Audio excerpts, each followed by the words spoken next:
Well, hey, you're watching What Was That About? Thank you for joining us for today's episode. My name is Moses Khan. I'm with the lead pastor of All People's Church, Dr. Tony Soldano. Pastor, how's it going? Good, how are you? I'm doing well. That's an interesting color. It's pink. Sweater. Pastor's getting old. No. Getting old. Yes, it is pink. I'm wearing pink. Anyways, I thought it went well with our set. Beautiful. Yeah. Yeah. Well, listen, today is, what's the date today? Let me check. Do we normally give the date? No. No, we don't. June 19th. Wow. June 19th is the day of recording. And we are in the middle of Pride Month. Good time here in Canada. The nation. Probably more than just Canada. Yeah. But we're definitely the capital of the world. Wow. When it comes to Congratulations, Canada. raising that flag. Yeah. But what you might not be aware of is people are starting to fight back against this thing. And we're so glad that they are. And so, listen, I encourage you to even do a quick Google search of protests against pride, protests against gender fluid teaching in schools and drag shows in schools. And so what we're seeing across the world is parents, by the way, from all sorts of backgrounds, and they're coming together and they're protesting against this thing. And maybe you've seen snippets of, parents shouting, "Leave our kids alone, leave the kids alone." And so we're seeing people from all sorts of backgrounds, Christian backgrounds, Muslim backgrounds, other just, non-religious people who just understand that certain things should be left out of school, that we're not, that the parents aren't sharing their kids with governments and with schools to co-parent their children, that there are certain things that should be left out. And this is a good thing. I don't know what your thoughts are. Well, let's be clear. So it's not necessarily that they are protesting against homosexuality, although, Right. As we have said before, every major religion and faith does not believe in that lifestyle. But really what they are protesting is this constant attack, this constant aggression, and really indoctrination. This is really what it is against children, and particularly in the school system. And I think parents have had enough of the ideology, of the curriculum, quite frankly, of the outright perversion that is being taught to the youngest of children. And it's all about, you're right, gender ideology and putting ideas in people's heads, little people's heads, if you will, and particularly, taking away any kind of not only taking away any kind of negative thought towards it, but really pushing it to such a degree. I mean, it is. I was just in a mall, major Toronto mall on Saturday. They're just shopping with my daughter, and they're pushing this more than they're pushing Christmas. They de-emphasized Christmas.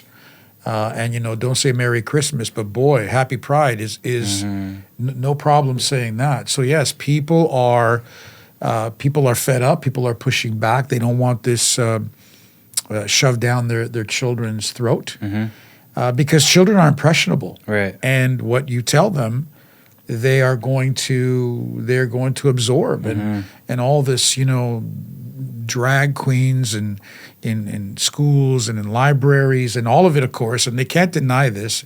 It's all related to sexuality, and these children cannot handle this sort of message at that age. So good for you, parents. I think there needs to be more of it.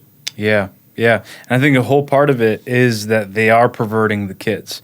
And it is, information overload for these children.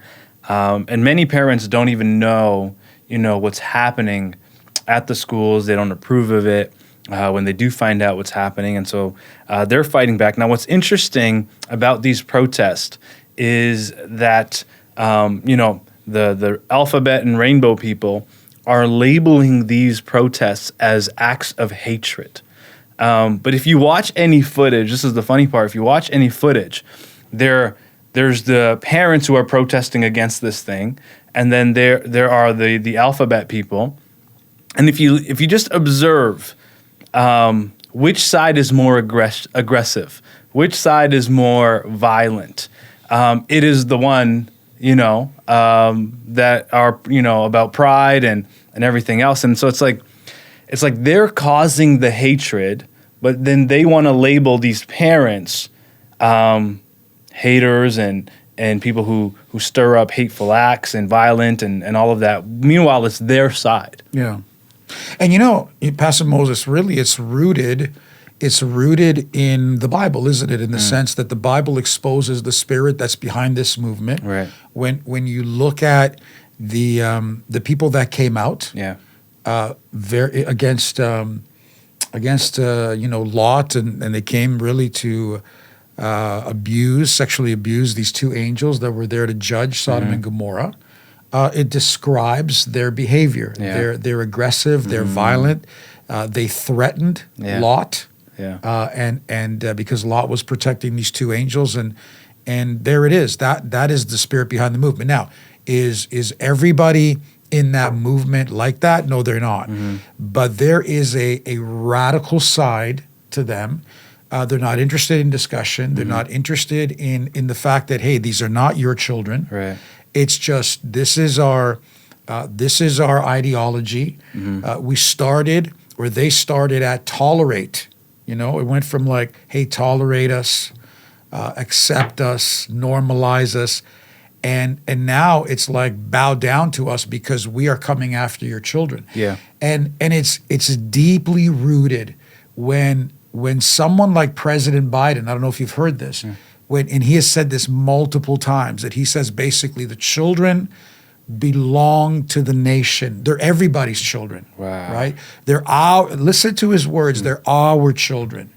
They belong to us. They're not the children of parents. Therefore, we have the right to indoctrinate the children in any way, shape, or form. When you have the president of the most powerful nation in the world making that statement, people buy into it. This is why I've always hated this saying, and it has just irritated me. This idea and saying that, it takes a village to raise a child. No, it doesn't. It does not. Now, I recognize that, even the church, quote unquote, is part of that village or whatever. God has given children to parents, a mother and a father. And without any other part of the village, a mother and father, hopefully they're rooted in faith and in God, are able, and I hate the word raise, but are able to develop their children. The family unit is enough. Yeah. However, we do have more. But see, this concept about the village, really, it's this idea they're all our children, and we need to have an impact, and we have more right than you. And this is what's happening. This is why parents are being silenced. They're being threatened. And if you don't give them hormone therapy and whatever, the minute they tell you that they feel like there's something else, well, they're going to take your children away from you because they believe this. They believe that the children belong to everybody. Yeah. And this is evil. It's divisive. It is wicked. Yep. Here's what's interesting too. In Florida, the state of Florida, where Ron DeSantis the governor is very anti-woke. The moment he began to stop certain parades and things from happening in that state, and the moment in particular they would not allow them to influence children, things were canceled. Wow. Things were Which canceled. tells you what their agenda is. Listen, let me tell you our stance very clearly. You can be whatever you want to be. You're going to have to deal with consequences. Right. Be whatever you want to be, do whatever you want to do. That's what the Christian faith actually allows. What we're saying is leave these children alone. And even Jesus said, if anybody harms these children, it would be better that they go drown themselves. Yeah. Like, this is serious stuff. Right. Yeah. No, that's intense. And I think they know that, the vast majority of the population is rising up. And so now what they're doing, I was just looking at some articles before filming, is rather than just saying, hey, this group doesn't like homosexuals or trans people, what they're now doing is they're bunching it with other other things. And so not only are they homophobic, these are the same anti-vaxxers. These are white supremacists. These Right. are, and so they're trying to label them as much as they can because I think they realize they're losing ground, Right. you know? Right. And so, man, this is incredible what is happening. And Yeah. So when the Muslims rise up, are you going to call them white supremacists as well? right. Like, And that, yeah. But Pastor, let me tell you how sensitive this group, is. Because now they're putting the rainbow flag on streets. Right. Right. Yeah. And so cars are driving over them, and if there's any kind of skid mark, Yeah. then that is an act of hatred. Oh my god. Like a skid mark on a flag that you put on the street is an act of hatred. Like, so if you had to avoid an accident and put on your brakes, now what? You're going to be charged? Like this, it's just lunacy. Yeah. But when you have prime ministers and you have presidents and people that are, in North America, by the Right. way, there are Uganda's pushing back, Yep. African nations are pushing back, even pushing back against money. Yeah. We see protests in Ottawa, in Calgary, in LA, right?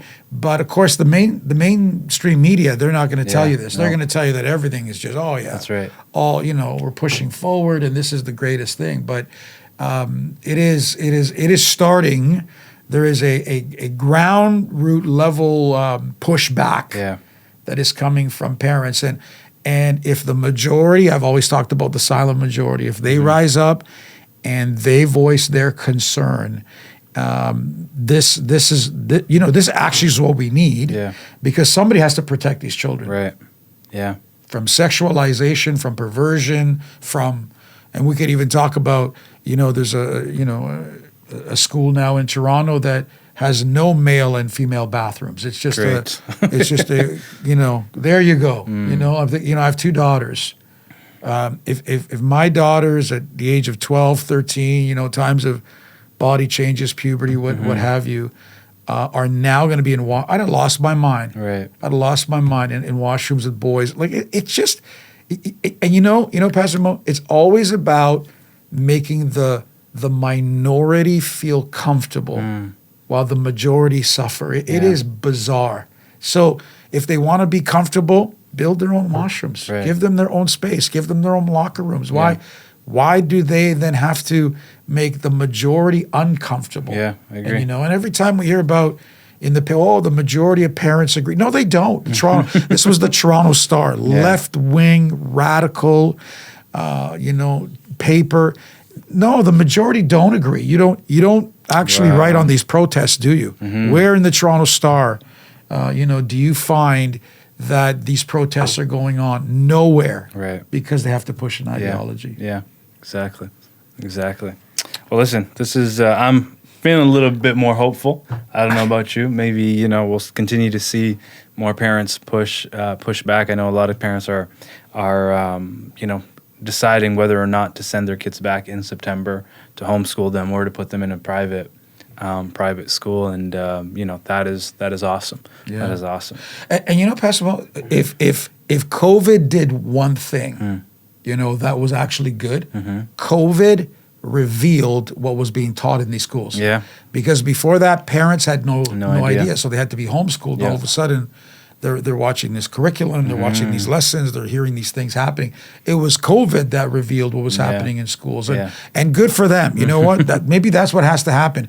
If the protests don't work, then don't send your children to school. Don't send your children to school. Yeah. And you know what? Maybe what we need to say is, hey, we want our tax dollars back. Yep. Because if we're going to homeschool our children, why should we pay into a system That's right. that is corrupting our children, perverting them, and just say, hey, we're not going to be part of this. We're not going to be a part of this. Yeah. Love it. Yeah. Listen, thank you for joining us for today's episode. Hopefully, this gives you a little bit of hope as well. And, if you're a parent watching this, listen, you have a voice, it matters. And so do what you can, stand up for your kids and for the future generations. If you're not subscribed, listen, would you subscribe, hit that button, share this video with a couple of people, like it, comment below if, what your thoughts are on this whole matter. We'd love to hear from you. Pastor, thanks for this conversation. Thank you, sir. We'll see you in the next episode. God bless.